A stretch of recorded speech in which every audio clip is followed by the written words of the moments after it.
Chief Engineer Yang, this is just an experimental spacecraft. Are you really going to launch it? The manager of a space agency said in disbelief. It's not up to me to decide.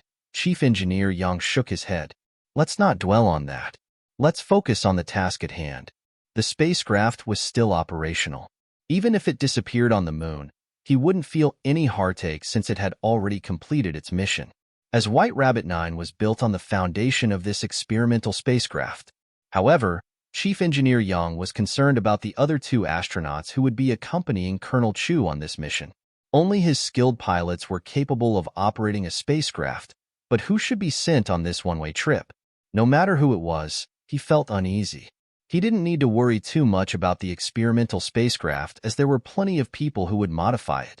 He went alone to the aerospace training base and asked the chief instructor for a list of names and family information of all the official and reserve astronauts members. Sitting in his office, he looked at the documents, wondering who to send. 3 hours later, Chief Engineer Yang selected 4 people from the many astronauts. Just as he was about to call them over, there was a knock on the office door. Please come in, Chief Engineer Yang said. A group of people barged in. Chief Engineer Yang, I heard that the prototype spacecraft is going to the moon again. I want to go. Wang Dong Dong is a good friend of mine, and I want to go up and find him. To his surprise, all the people who entered were astronauts. Chief Engineer Yang frowned.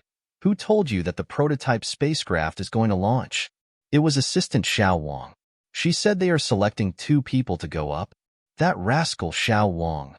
Chief Engineer Yang thought. He was frustrated but helpless to have heard this.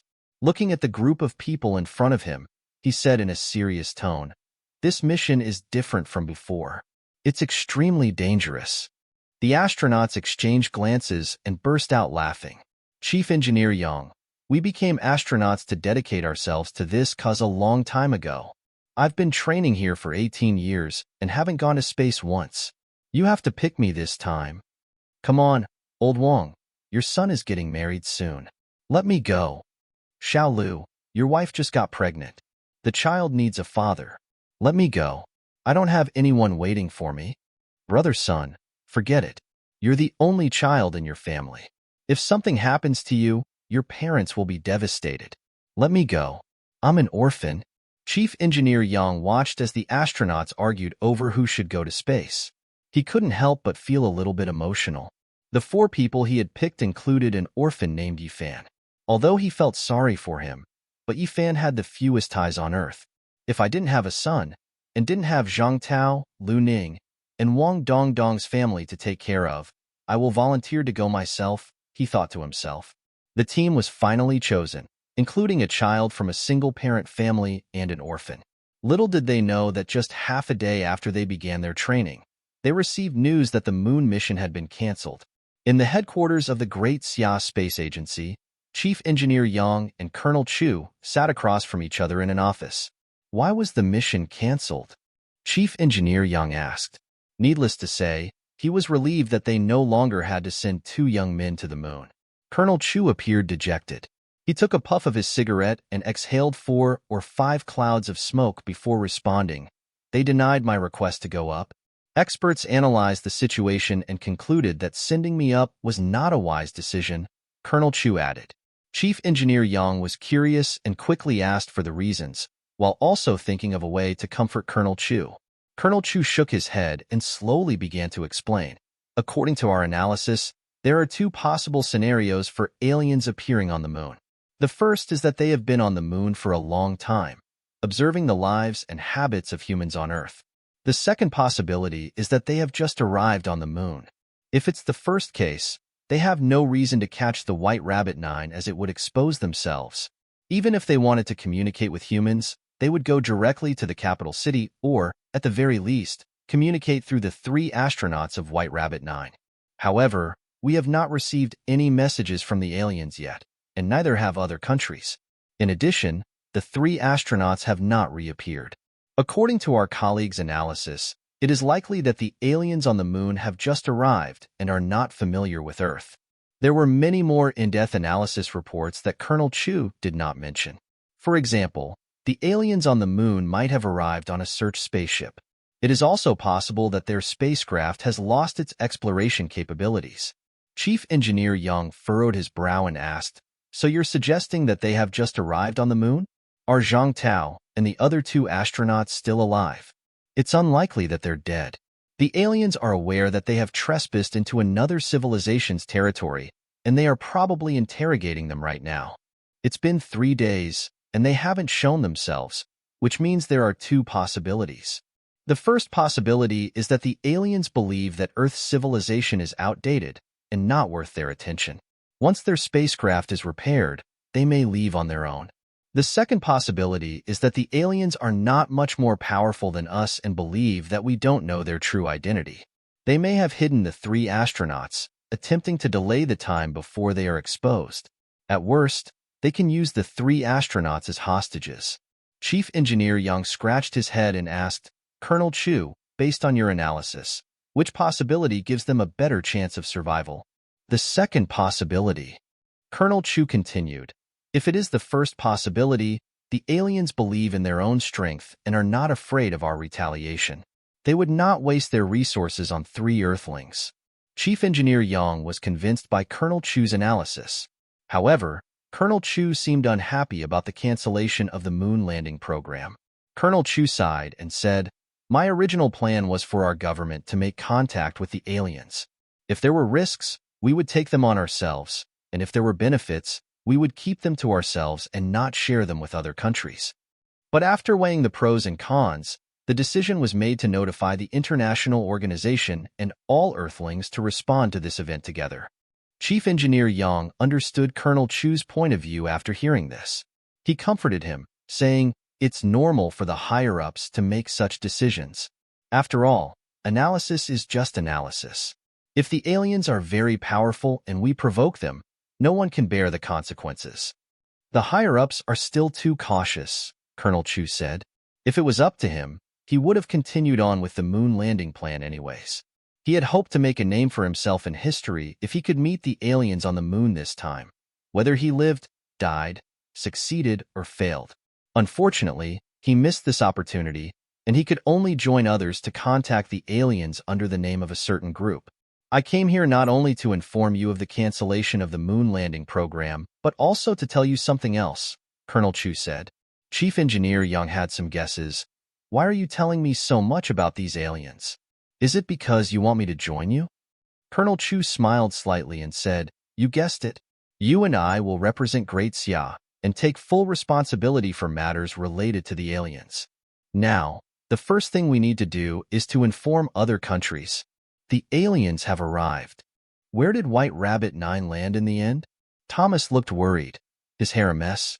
Next to him, Jax, the director of the Five Eyes Space Agency, looked just as anxious. Ever since they found out that there was another landing site for White Rabbit 9, the mean space agency had been searching for it like crazy. They had taken matters into their own hands and enlisted the help of the Five Eyes Space Agency. But even after a few days, they had yet to find any sign of the spacecraft, let alone its landing point. Suddenly, a staff member from the Foreign Affairs Department approached them. "Boss, the Great Xia Space Agency wants to have a video call with us." "Just decline the call," Thomas replied immediately. "They just want to make fun of us. I can already imagine the sort he's going to make when we put him on speaker." "Got it," the worker from the Foreign Affairs Department said before leaving. But he came back once more just a few minutes later. "Boss, the Great Xia Space Agency has invited you to a video meeting with their managers," he said.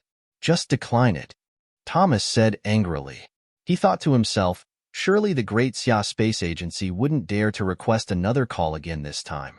Much to his surprise, the worker returned again. "What's the matter? Did Great Xia call again?" Thomas impatiently asked. The worker replied, "No, it's the Five Eyes Space Agency. They're looking for Jax." Jax was startled and took out his phone, only to find that it had run out of battery and shut down.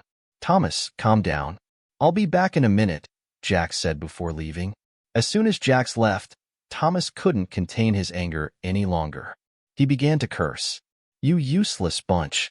You can't even find White Rabbit 9. What use are you to me? How could 3 people vanish into thin air?" he continued. Even my dog at home could do a better job at finding people than you guys. After a while of cursing, Thomas finally stopped when he saw Jax walking back towards him. Jax said as soon as he returned, "Thomas, it's an invitation from the Great Xia Space Agency. I think it's better if you go and take a look." "Were you bribed or something? Why are you speaking up for Great Xia?" Thomas asked in a confused tone. He didn't understand why Jax was speaking in favor of Great Xia. "It's not about that. Do you know why Great Xia is calling for a manager-level meeting?" Jax shook his head. "Did they invite you guys to?"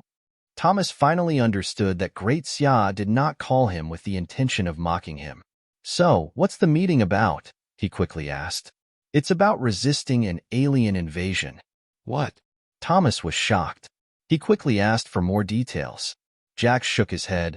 "I don't know the specifics yet, but Great Xia released an invitation password." "Password? What is it?" "The landing point that Great Xia announced is real." Thomas was stunned. After a long while, he finally understood the connection between the case and said, "If the purpose of the meeting is to discuss about resisting the invasion of aliens, does it mean that White Rabbit 9 was really captured by aliens?" Looking at Thomas's reactions, Jax was starting to feel superior. He felt that he was better than Thomas for being calmer. "The possibility is very high.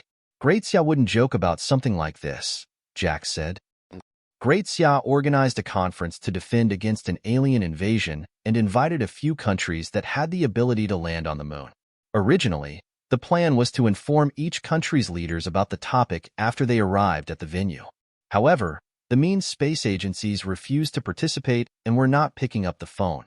As a result, in order to get MEAN to participate, they had to reveal the topic of the conference in advance. There are no walls that cannot be penetrated.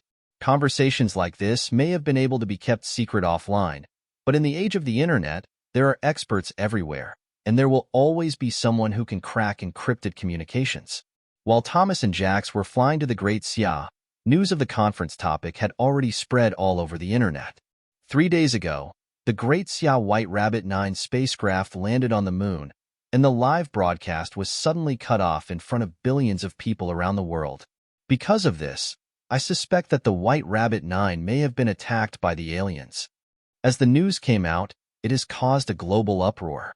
Countless people went onto the internet and joined the discussion, and the topic quickly became a hottest news, even surpassing the hype from when White Rabbit 9 first landed on the moon. "Oh my God, the aliens have finally appeared. Is there any footage? I want to see what they look like." I knew it. How could White Rabbit 9 from the Great Xia got cut off suddenly? It must have been destroyed by the aliens. Damn it, if that's the case. Hey everyone, the conference venue is at the Longxi Aerospace. I've booked my ticket and will get you the latest information. Hello everyone. As a journalist, I am here to bring you live coverage of this event, despite the potential risks involved. I am dedicated to providing accurate and informative news, and I appreciate your support by liking, subscribing, and sharing our coverage. As soon as the conference venue was exposed, a large number of internet celebrities rushed to the Longxi Aerospace. At this moment, whether people believed that there were really aliens or thought that it was just a publicity stunt, everyone was paying attention to this conference. It can be said that this is the closest encounter with aliens yet. Let's hope that the government takes this seriously. For the sake of humanity, I'm willing to marry into an alien family and be their son-in-law. I don't care if they look like spiders or foxes or whatever. Do whatever you want with me. Has anyone considered that the aliens might look like the Hulk? The moon. On surface of the moon, Zhao Yu was lying in a hot spring, eating scallion pancakes and sipping red wine. Before he could continue enjoying himself, the red light signaling the butler lit up again. "Commander, we have a situation." Zhao Yu let out a sigh, shaking his head as he set down his wine glass and asked about the situation. "Xiao Tian 18 has caught another high-tech object, a probe with 13 cameras. They've started to investigate us," the butler said in a serious tone. "Once they find us, it will bring about a catastrophic blow. Therefore, Commander, I suggest we take the initiative and strike first, before our base is destroyed."